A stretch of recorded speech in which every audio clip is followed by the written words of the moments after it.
যদি তুমি টানা 24 ঘন্টা শুধু হরর মুভি দেখো, তোমার মাথার ভিতরে কি হতে শুরু করবে জানো? ঘন্টা 1, শুরুতে মজা লাগে, হালকা ভয় আর উত্তেজনা, সবকিছু কন্ট্রোলে। ঘন্টা 4, ভয় জমতে থাকে, ছোট শব্দেও চমকে ওঠো, মন অস্থির হয়ে যায়। ঘন্টা 8, মাথায় ভয়ঙ্কর দৃশ্য ঘুরতে থাকে, একা থাকলে অস্বস্তি লাগে। ঘন্টা 12, চোখে ক্লান্তি, শরীর দুর্বল, কিন্তু ভয়টা আরো গভীরে ঢুকে যায়।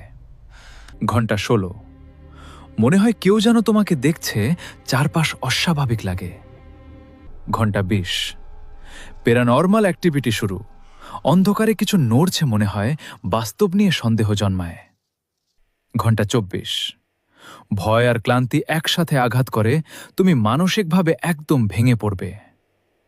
ফাইনাল রেজাল্ট, তোমার মস্তিষ্ক ভয়কে বাস্তব মনে করতে শুরু করে, তুমি আর স্বাভাবিকভাবে ভাবতে পারো না, তোমার আচরণ ও অস্বাভাবিক হতে পারে।